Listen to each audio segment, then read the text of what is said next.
This is the map of Turkey. Oh, sorry, Turkey. I don't know what to call it at this point. Turkey or Turkey.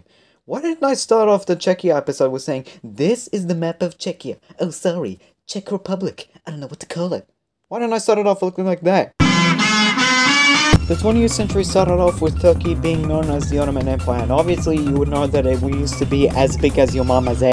It used to have control over countries like Georgia, Armenia, and Azerbaijan in the Caucasus region, parts of Greece, Albania, Israel, and etc.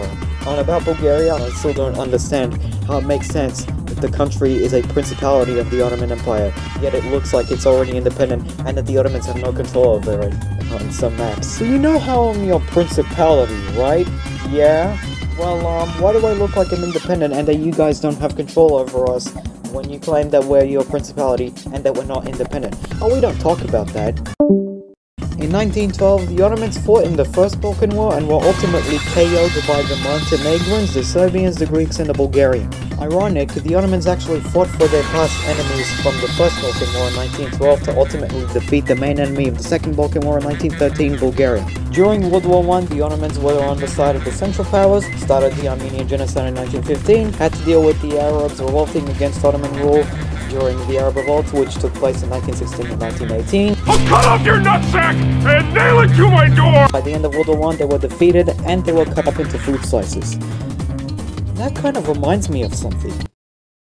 And then this guy named Mustafa Kemal started the Turkish National Movement, aka the Turkish War of Independence, and then in September of 1922, all the countries that had an occupation zone on the Anatolian Peninsula, in which modern-day Turkey is situated. I need to stop talking so fast. Oh my god. What was I gonna say again? Were expelled, and on July 24th, 1923, there was the Treaty of Lausanne, in which a bunch of countries started to recognize the sovereignty and independence of Turkey, and then on October 13th, 1923, Ankara became the capital of the country, and then on October 29th, 1923, the Republic of Turkey, aka modern-day Turkey, was finally established. October 29th. Happy 100th birthday, Turkey.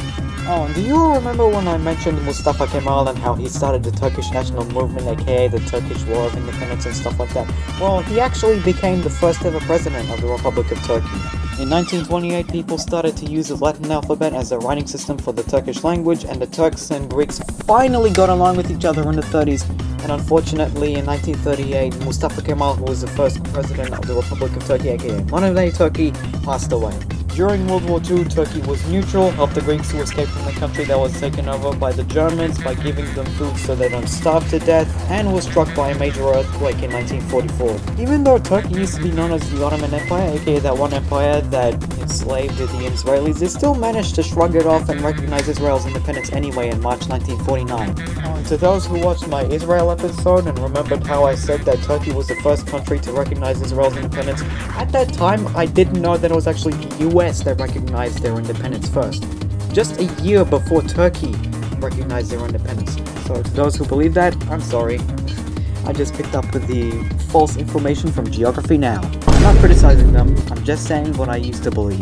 Oh, in 1952, Turkey became the only Asian country. Is Turkey actually European or Asian? Because they're transcontinental and they're both a part of Europe and Asia. To be a part of NATO. You know what sucks? The fact that the Turks and the Greeks were no longer friends in 1974, all because of Cyprus, because of one island. And then a conflict ensued and then they were no longer friends. And then in 1983, Turkey formed the Turkish Republic of Northern Cyprus. Unfortunately for Turkey, they're the only country that recognizes the independence of Northern Cyprus. And then since the 80s, the country has been a limbo candidate to joining the EU for like the longest time, for 40 plus years. Oh my god. And then it's because it didn't fill in the criteria, like they were a dictatorship. Well, they still are. Why am I saying they were a dictatorship as if they were previously a dictatorship? And now there's something else instead of a dictatorship. But anyways, because they're a dictatorship and they couldn't improve their human rights. They have to be a democracy to be able to join the EU. Not just because they wanted to join the EU. And then the country was struck by another major earthquake in 1999. And then there was a cat named Tombili who struck a very interesting pose and then got a Wikipedia page and sadly died in 2013. Thankfully the cat did get a statue for everybody to remember that one time when a cat did a very interesting pose. But then some delinquent went on his way to steal the statue, which caused lots of people to get mad. Thankfully he did return the statue, but I don't think anybody's gonna forgive him for that. And then on February 5th, 2023, Turkey was struck by another major earthquake. Today, Turkey is the most visited Muslim country in the world. The economy is doing fine, and according to Google, the living standards say that living in Turkey is a great idea for all foreign nationals. Oh, and by the way, there's lots of cats there. Next up is Greece, so stay tuned by liking the video so that you can see more of my content while you're waiting for the next episode, or better, by subscribing. Not only is it a benefit for me, but it is also a benefit for you as a viewer, so you don't miss out on every video that I make. Do viđenja!